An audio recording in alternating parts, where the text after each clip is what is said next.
White House Press Secretary Sarah Huckabee Sanders on October 20 defended Chief of Staff John F. Kelly's attacks on Representative Frederick S. Wilson, Democrat, Florida, and called it highly inappropriate to debate with a four-star Marine general.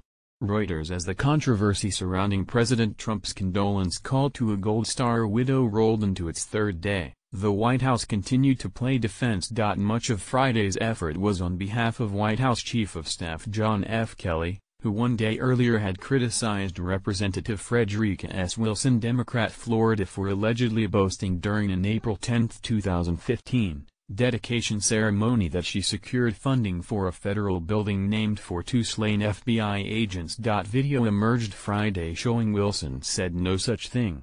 In response to a reporter's question, White House Press Secretary Sarah Huckabee Sanders warned against getting into a debate with Kelly over whether he misstated facts. If you want to go after General Kelly, that's up to you, Sanders said Friday. Kelly also is a Gold Star parent, having lost a son in Afghanistan.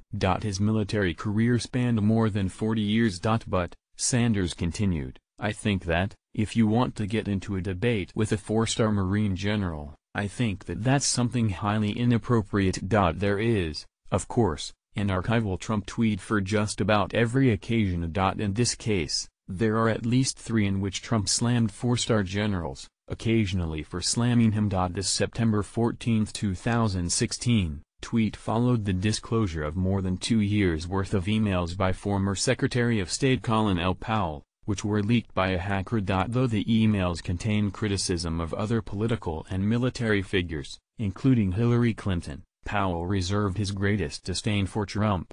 He called the billionaire a national disgrace and an international pariah who gave voice to a racist movement to question President Barack Obama's citizenship. The Powell disclosures were posted on a site analysts have linked to the Russian government. In a 35-year military career, Powell headed the armed forces during the 1991 Persian Gulf War and rose to become a four-star general. Under President George H.W. Bush, he became the first African American to be chairman of the Joint Chiefs of Staff, and later became the first African American to serve as Secretary of State, during President George W. Bush's first term. Last year, the National War College named a hall after Powell.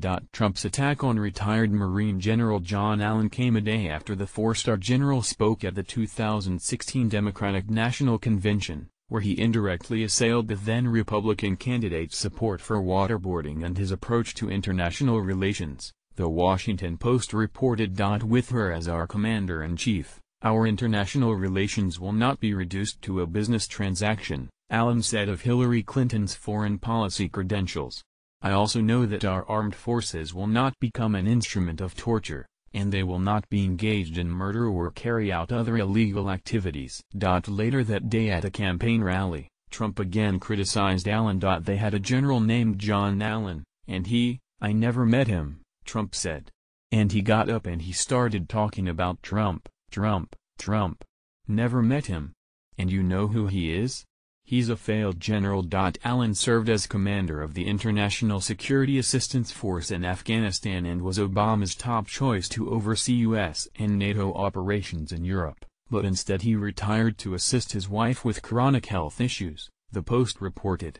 He would later serve as special presidential envoy for the Global Coalition to counter the Islamic State in 2014. A position he held for a year. General Martin Dempsey around the time of these September 2013 tweets, then President Obama was reportedly weighing a military strike against Syria that would be of limited scope and duration, designed to serve as punishment for Syria's use of chemical weapons and as a deterrent, the Post reported. General Martin Dempsey was Obama's chairman of the Joint Chiefs of Staff from 2011 to 2015. And he had previously warned about the risks and pitfalls of U.S. military intervention in Syria. As we weigh our options, we should be able to conclude with some confidence that use of force will move us toward the intended outcome, Dempsey wrote in a letter to the Senate Armed Services Committee in July 2013. Once we take action, we should be prepared for what comes next. Deeper involvement is hard to avoid. Dempsey headed efforts to train Iraqi security forces during the height of a sectarian war that ripped the country apart as Shiite militias and death squads as well as Sunni groups linked to al-Qaeda slaughtered thousands of people, according to Reuters. More recently, after Trump erroneously claimed other presidents did not call the families of slain American soldiers, Dempsey said in a tweet Obama and George W. Bush,